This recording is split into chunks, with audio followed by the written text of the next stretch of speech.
Don't you want this? His fingers are still wrapped around my collar, knuckles white, heat bleeding through the thin cotton. I can smell his soap, sharp and clean, mixed with something warmer. Something that only ever surfaces when he's too close. I only stand next to you because I'm unlucky, I say, but my voice doesn't sound convincing. It sounds thin, caught. He laughs under his breath, low, disbelieving. So you just orbit me for luck? His thumb brushes the hollow of my throat. Accidental, maybe. My pulse betrays me instantly. You want it, right? He murmurs, eyes dropping to my mouth. There's challenge there. Ownership. Like he's already decided. The room feels smaller. My back hits the wall. I don't. He kisses me before I can finish. Not gentle. Not cruel. Testing. When he pulls away, his forehead rests against mine. Tell me, he whispers, almost smiling.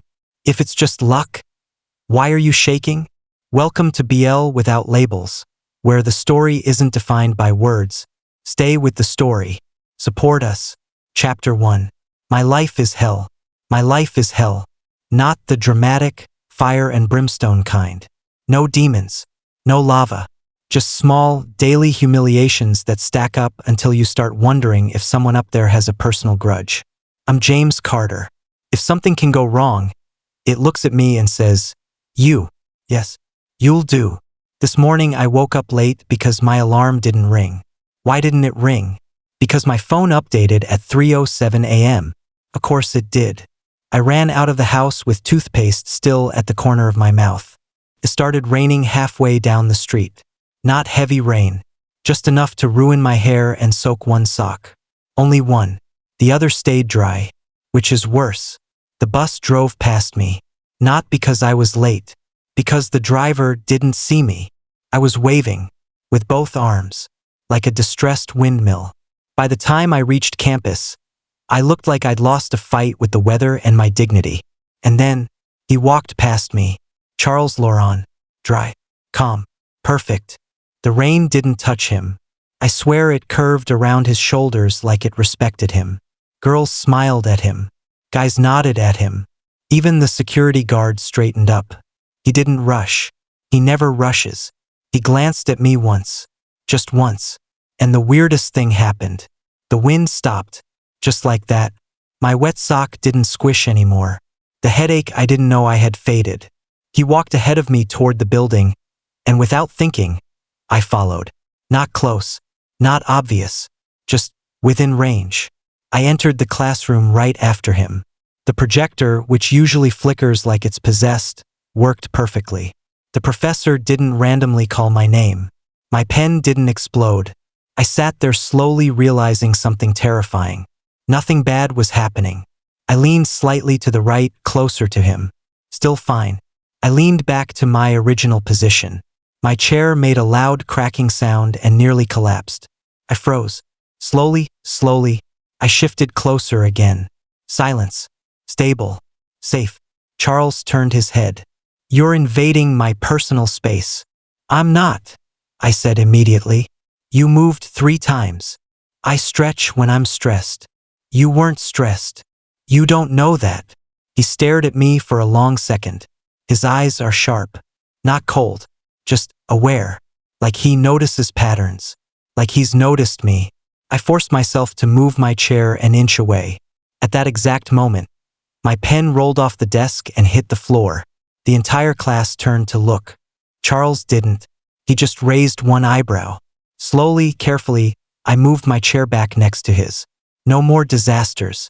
He leaned closer. Are you doing this on purpose? Doing what? Orbiting. My heart skipped. I just sit where there's space. There were 20 other seats. I like this one. His lips twitched like he was holding back a smile. Or a theory. My life is hell. But when I'm next to Charles Laurent, the flames go quiet. And I don't know what scares me more. The bad luck. Or the fact that I'm starting to rely on him. Chapter 2. Hell is repeating itself. I thought yesterday might have been a coincidence. It wasn't. Hell doesn't experiment. It repeats. This morning I decided I wouldn't go near Charles. I woke up early. Triple alarms. checked my phone battery twice. I even told my reflection, "You are independent. You don't need anyone." 5 minutes later, I spilled coffee on the only clean shirt I had. Not a small stain. Perfect circle. Right over my chest. Like a target. I changed. On the way out, my shoelace snapped. I changed shoes. The elevator stopped between floors. I stood there listening to soft music while my soul left my body. When I finally stepped outside, a car drove past and splashed water directly on my pants. Clear sky. No rain. Just one leftover puddle. For me, by the time I reached campus, I was tired. Not physically, spiritually. And then I saw him, Charles Laurent, walking across the courtyard like gravity personally respects him. Hair perfect, shirt untouched, sunlight acting like his employee.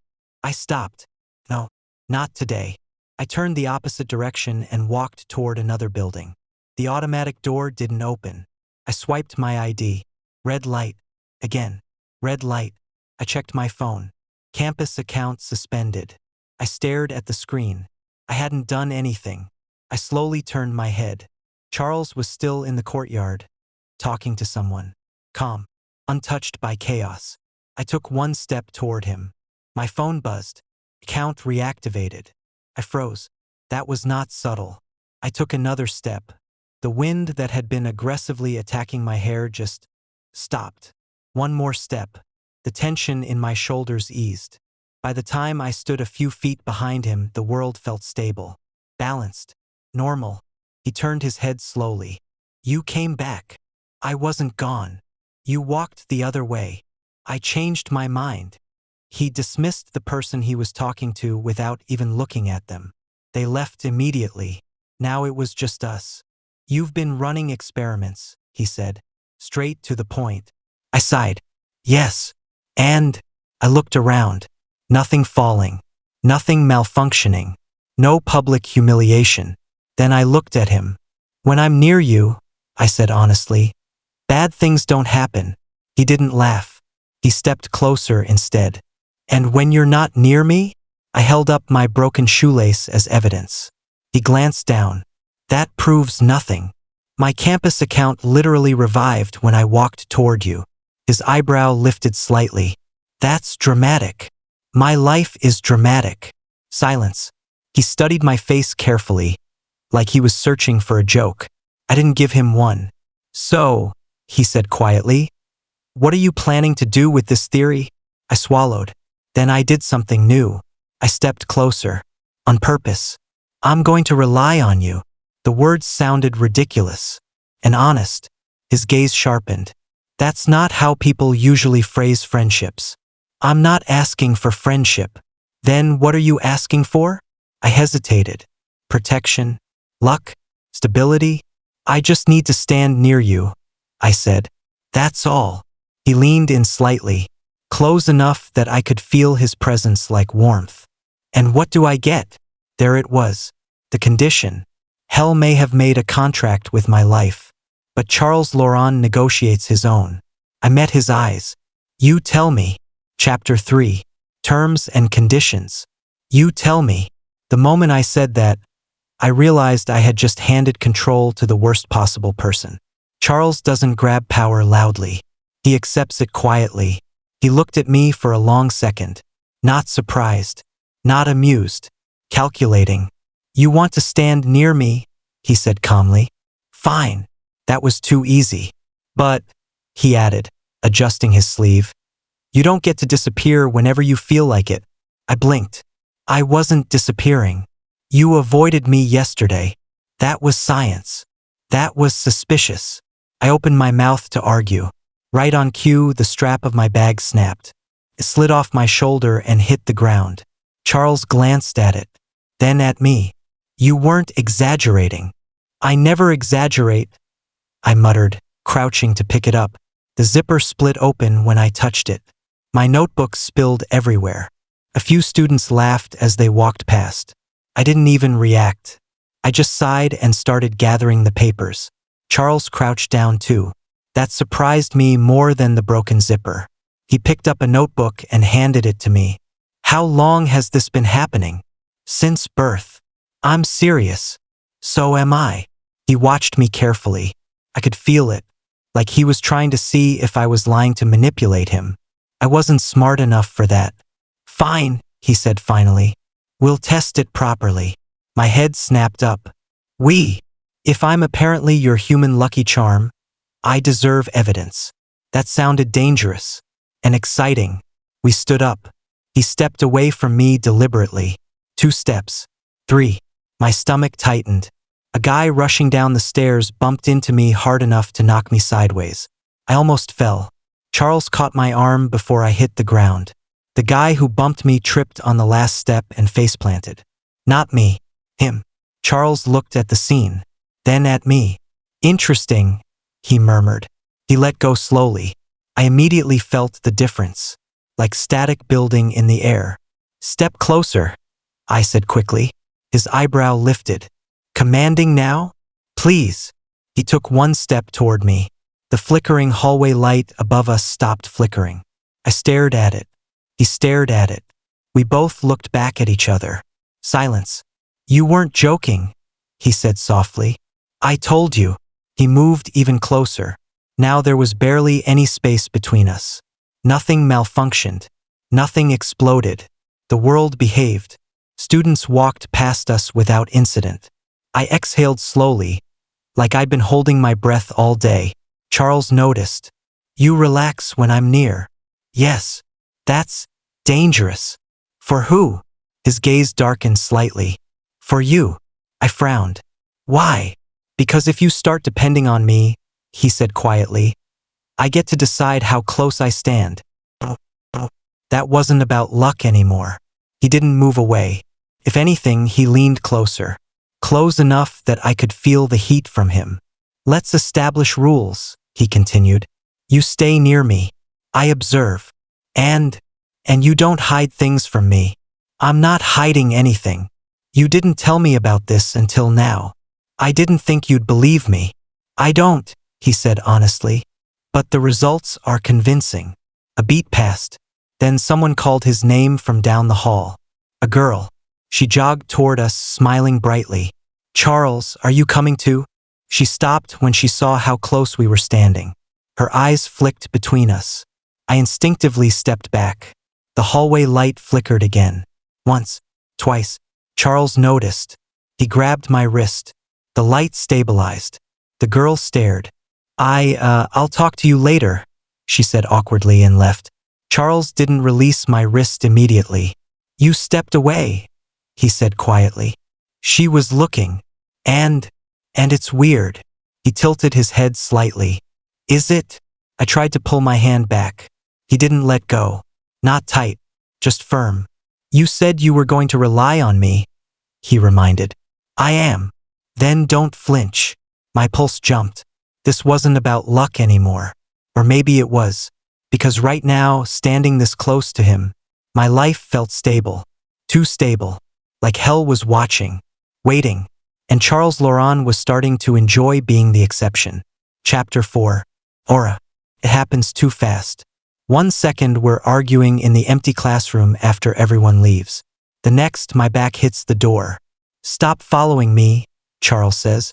I'm not following you. You timed your exit with mine. That's coincidence. You don't believe in coincidence. Neither do I. The lights flicker above us. Because of course they do. I try to step past him. The classroom speaker makes a sharp screeching sound. He grabs my wrist again. The sound stops. Silence. We both look up at the speaker. Then at each other. His grip tightens slightly. You're doing this on purpose, he says quietly. What? You're using me. The words hit harder than they should. I'm not using you. You admitted you rely on me. That's not the same thing. His jaw tightens. You stand close. You calm down. The world behaves. And I'm just supposed to accept that. I never forced you. But you keep coming back. Because I have to. Because hell doesn't take days off. Because when I'm near him, I can breathe. I didn't ask for this. I snap. The lights flicker violently. A chair tips over by itself. Charles's eyes flash. And then he does something I don't expect. He steps closer. Too close. His hand slides from my wrist to the back of my neck. Not gentle. Not rough. Controlled. If you're going to take advantage of my aura, he says softly, dangerously calm, at least admit it. My brain short-circuits. Aura? You think I didn't notice? His thumb presses lightly at the base of my neck. You step near me. Everything stabilizes. You relax like you plugged into a power source. That's not. He kisses me. It's not soft. It's not romantic. It's a test. Firm. Claiming. Like he's proving a theory. My mind goes blank. For half a second, the world is perfectly still. No flickering lights. No background hum. No chaos. Just warmth. Then he pulls back slightly, close enough that our foreheads almost touch. Well, he murmurs. Did that boost your luck too? Something inside me snaps. Not soft. Not embarrassed. Angry. I shove him back.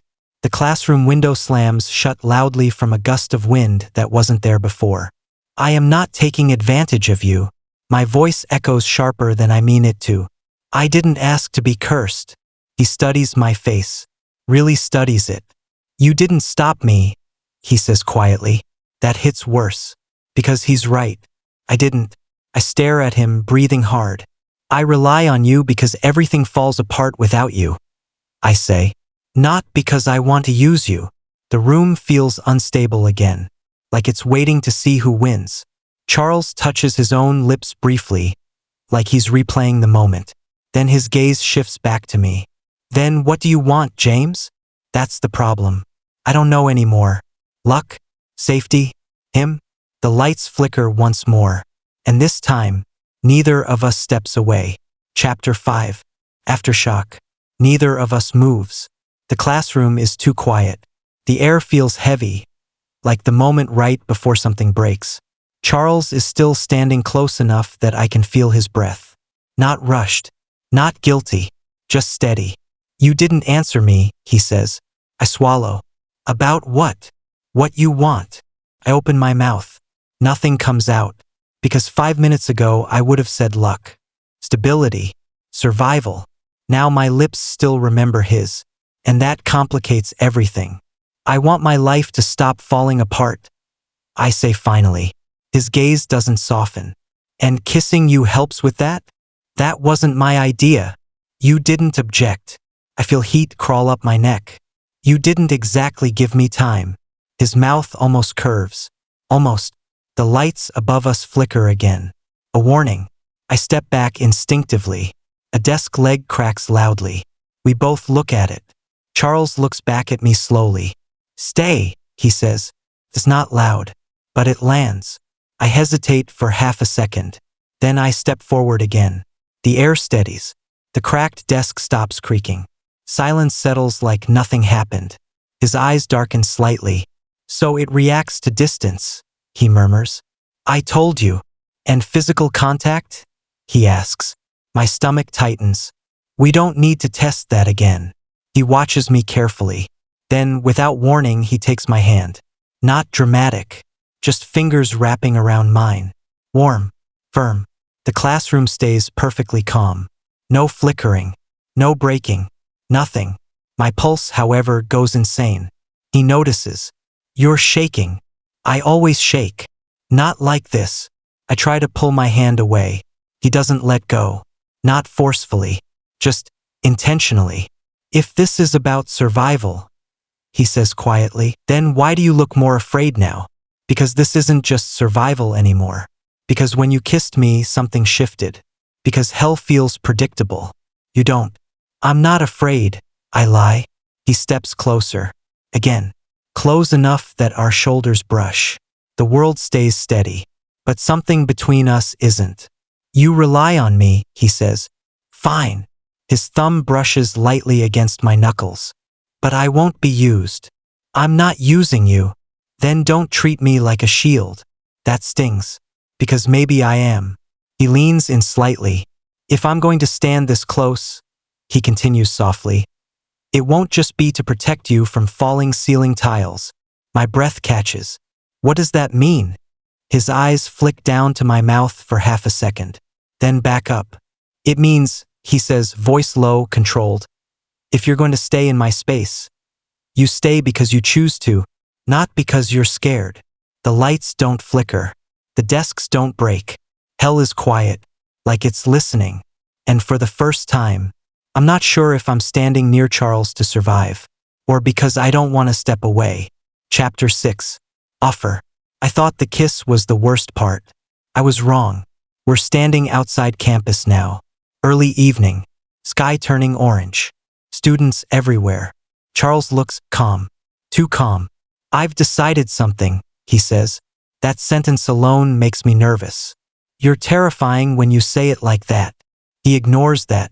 You need stability. I need a miracle. I correct.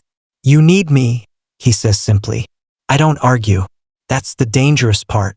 He watches my face carefully, like he's about to drop something irreversible. Go on a date with me. I blink. What? A date? He repeats. Dinner. Intentional. Not accidental orbiting. My brain lags behind. Why? He actually looks offended. Because I like you. That hits harder than the kiss. You what? I love you. He says it like he's stating a fact. Not dramatic. Not shy. Just certain. I stare at him.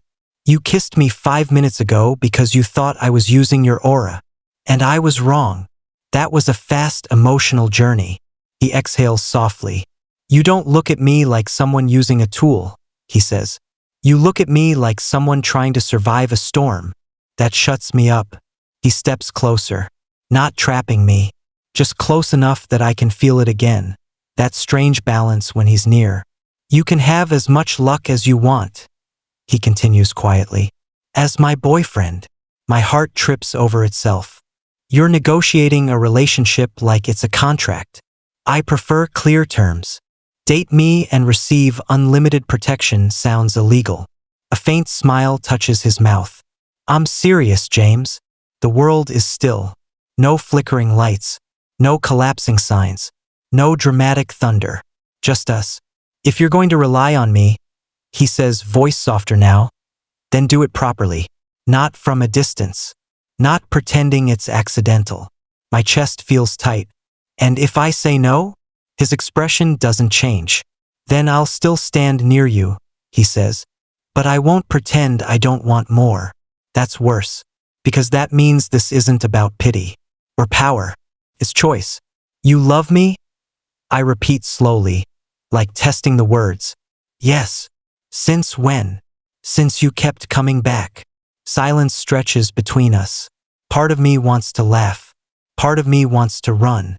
Instead, I take one careful step closer. On purpose. The air steadies around us.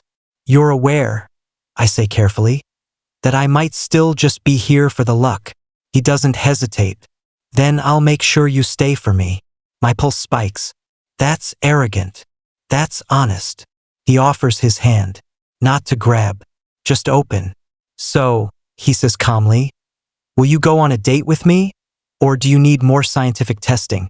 I look at his hand, at the steady world around him, at the quiet that only exists when he's close. And for the first time, I don't step toward him because I'm afraid of what will happen if I don't. I step forward because I want to. Chapter 7. Suspiciously lucky. Today might be the luckiest day of my life, which is suspicious. Very suspicious. I wake up before my alarm. Naturally. No updates. No dead battery. No mysterious disasters. I stare at the ceiling for a full minute. Is this legal? My phone buzzes. Charles. Good morning. Wear something warm.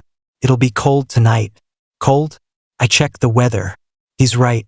Of course he's right. I sit up slowly. Nothing falls off my desk. Nothing breaks. I stand. No dizziness. No stub toe. This is unnatural. Then I remember. Date. Boyfriend. Luck subscription upgraded. I get ready carefully, waiting for something to go wrong. It doesn't. When I step outside, a car almost splashes a puddle. Almost. It swerves just slightly. Misses me completely. I narrow my eyes at the universe. You're scared of him too, huh? When I reach campus, Charles is already there. leaning against a tree like he's posing for a magazine cover titled Effortlessly Untouchable. He straightens when he sees me, and the way he looks at me, it's not testing anymore. It's claiming. You're on time, he says. I left early. I know. Of course he knows. He walks beside me, close, not touching, but close enough that the air feels balanced. The entire day goes smoothly. No falling objects. No tripping. No embarrassing public incidents. In class, he slides his notes toward me before I even ask. At lunch, he orders for both of us. You don't like tomatoes, he says when I stare. I never told you that. You always push them to the side. I pause. That's true. Later, when I reach for my bag, he takes it first. I can carry it. I'm not fragile. I know. But he doesn't give it back. And the strange thing? I don't fight him for it. When the wind picks up outside, he steps slightly in front of me without thinking. When a group of loud guys walks too close, his hand settles on the small of my back. Light, possessive, guiding, like he's drawing an invisible line around me. I glance up at him. You don't have to do that. Do what? Act like I'll disappear. His eyes flick down to me briefly. I don't like the idea of you getting used to standing without me. That's not romantic. That's dangerous. You're spoiling me, I say carefully. Maybe. So I can't function alone? He doesn't answer immediately. Instead, he stops walking, turns to face me fully. If you get too comfortable relying on me, he says quietly, you won't want to go anywhere without me. There it is. Honest, calm, strategic. You're doing it on purpose, I accuse softly. Of course. My heart stutters. Why? He steps closer. Not overwhelming, just certain. Because I don't like the idea of you testing your limits with someone else. That sounds less like protection, more like possession. I search his face for a joke. There isn't one. You said you loved me, I remind him. I do. This feels like a trap. It's an offer. For what? To let me take care of you. The wind dies down around us. The world stays obedient. And I realize something terrifying. Today is lucky. Not because hell took a break, but because Charles is actively managing the damage. He brushes his thumb lightly against my wrist. You can have all the luck you want, he murmurs. As long as you stay. I should feel trapped. Instead, I feel safe. And that might be the most dangerous thing of all. Chapter 8. Domestic luck. Moving in with your boyfriend after saying yes to one date? Risky. Moving in with Charles Laurent? Probably life-altering. But somehow, 3 weeks later, I'm standing inside his apartment holding a suitcase and questioning every decision that led here. You overpacked, he says calmly, taking the suitcase from me like it weighs nothing. I brought essentials. You brought 4 hoodies. They're emotional support. He gives me a look that says you are ridiculous but doesn't argue. The apartment is clean. Not scary clean. Just organized. Warm lighting. Neat shelves. No chaos. I step inside fully. Wait. Pause. Nothing falls. No mysterious cracking sounds. No electrical flicker. The air feels steady. He locks the door behind us. The click echoes softly. My heartbeat does something weird. You can relax, he says. I am relaxed. You're scanning the ceiling. I live cautiously. He walks past me toward the kitchen. Sleeves rolled up just enough to show his forearms. I shouldn't notice that. I definitely noticed that. You'll take the left side of the closet, he says. I cleared space. You cleared space. Yes. When? Before I asked you to move in. I stare at him. You assumed I'd say yes? I don't ask questions I haven't calculated. Arrogant. Hot. Annoying. He turns, leaning lightly against the counter. Black shirt.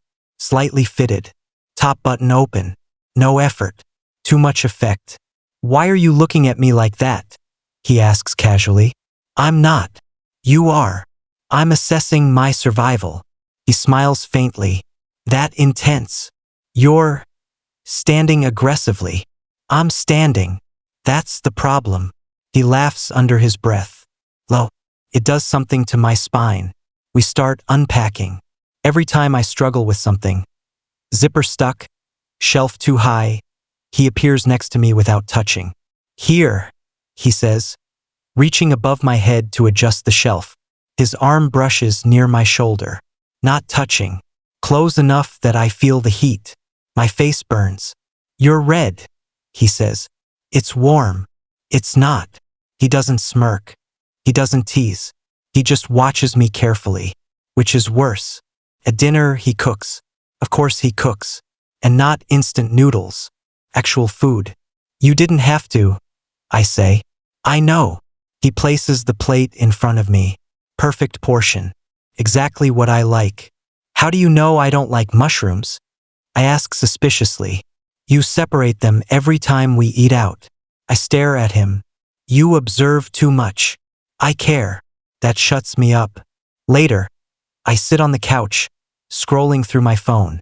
He walks out of the bedroom after changing. Black t-shirt, loose sweatpants, hair slightly messy. He doesn't say anything, just sits beside me. Close, not touching. The space between our thighs is maybe 2 inches. The room feels warmer. You're doing this on purpose, I mutter. Doing what?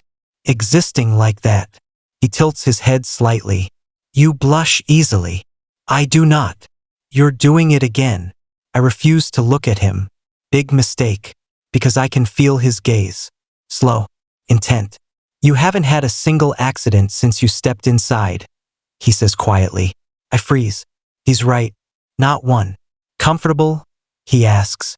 Yes. Good. Silence settles between us. Soft. Domestic. Safe. Then he leans back, stretching his arm across the back of the couch. Not around me, just behind me, but now I'm boxed in, without being touched. You know, he says lightly, if I wanted to make you blush on purpose, I wouldn't even need to touch you.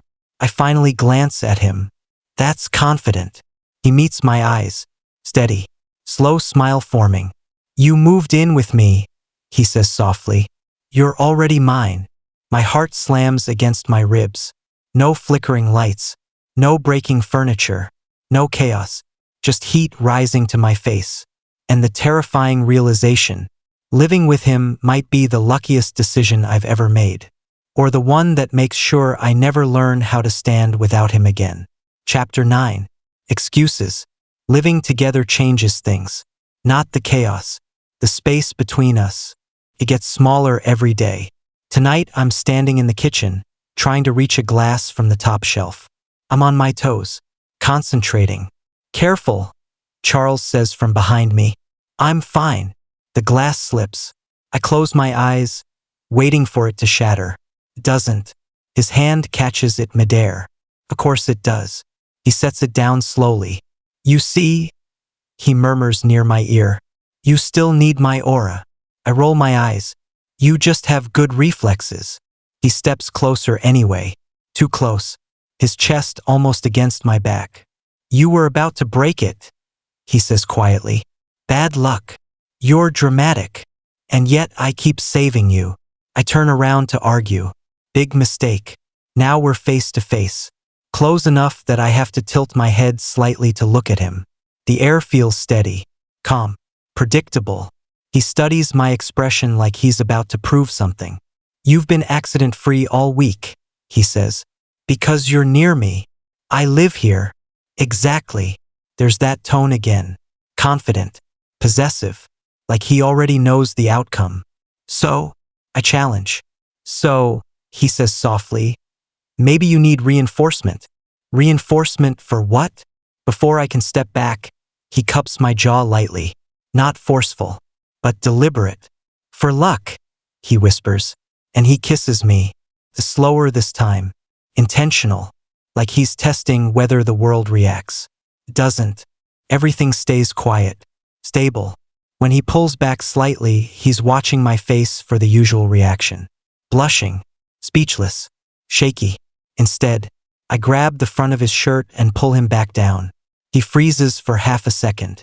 That's all I need. Kiss him back. Not careful. Not shy. Not testing. His breath stutters against my mouth. His hand tightens slightly at my waist. When I pull away, I don't look flustered. I look annoyed. Stop saying that. I tell him. Saying what? His voice is lower now. That you're kissing me for the aura. He blinks. Actually blinks. It's a convenient excuse, he says after a beat. I don't need excuses, I reply. If you want to kiss me, just say that. Silence. He's staring at me like I just flipped the script. He starts. I step closer. On purpose. If you're going to use that excuse every time, I continue, I'll start charging you. For what? For pretending it's about luck. His composure cracks just slightly. You kissed me back, he says, like he's still processing it. Yes. Without blaming the universe. Yes. And you're not flustered. I shrug. Maybe I like it. That shuts him up completely. Charles Laurent. Speechless. His eyes darken, but this time there's no teasing. Just heat. You're changing, he murmurs.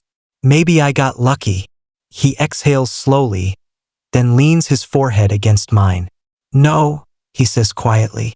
That wasn't luck. For once, he doesn't mention his aura. And somehow that feels more dangerous than anything else. Chapter 10. Claim. It happens at a party. I didn't want to go. Charles insisted. It's just a department gathering, he said. You live under a rock. I live peacefully. You live attached to me. That too. The music is loud. The room is crowded. Too many people. Too much noise. Normally, this would end in disaster. Spilled drinks. Broken glass. Public humiliation. But Charles is beside me. Close. Always close. His hand rests lightly at my waist. Not obvious, but present. Stable. Safe. Then someone else steps into that space. A senior from another class. Tall. Confident. Smiling too wide. I've seen you around, he says to me, not Charles. You're James, right? I nod slowly. Charles's hand doesn't move, but his fingers tighten slightly. Didn't know you were friends with Laurent, the guy continues casually. Didn't think he shared. Shared. That word lands wrong. I'm not an object, I mutter. The guy laughs. Relax. I just meant. He reaches to touch my shoulder. The lights above us flicker. Just once. Charles's hand leaves my waist. For half a second, I think he's stepping away. He's not. He steps in front of me, blocking. The senior's hand drops awkwardly. Careful, Charles says calmly. It's not loud, but it carries. With what? The guy asks, half amused. With boundaries. The room feels colder. I peek from behind Charles's shoulder. You're being dramatic, I whisper. No, he replies softly. I'm being clear. The senior scoffs. You don't own him. Charles tilts his head slightly. I don't. My pulse jumps. That tone. That dangerous calm.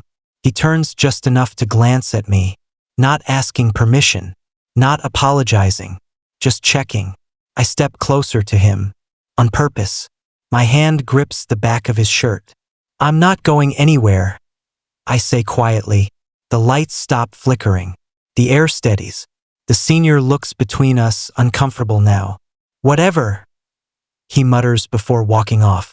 Silence settles around us. The music feels distant.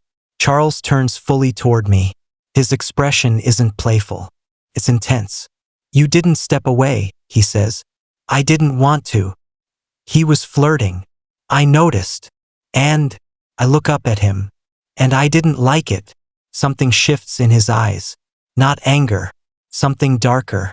Satisfied. He steps closer until there's no space left between us. You're mine, he says quietly. Not a question. Not a joke. My heart pounds. I'm not property, I reply. His jaw tightens slightly. I know. Then don't say it like that. He exhales slowly, trying to steady himself. I don't like people looking at you like that, he admits. That's jealousy. Yes. Honest. Raw. I should be nervous. Instead, I feel heat rise to my face. You're allowed to be jealous, I say softly. Just don't cage me. His hand slides to my waist again. Firm. Protective. I won't cage you, he says, but I will stand between you and anyone who thinks they can replace me. No one's replacing you. The words leave my mouth without hesitation. His gaze searches mine. Not for luck, he asks quietly. Not for luck. The world around us stays steady. No chaos. No flickering lights. Just this. I reach up and adjust his collar slightly. You don't need an aura excuse, I tell him. And you don't need to claim me in front of everyone. He studies my face. And in private? I smile faintly. In private, you can try. For once, hell is silent. And I choose him anyway. If you like this story, subscribe BL Without Labels channel for more videos.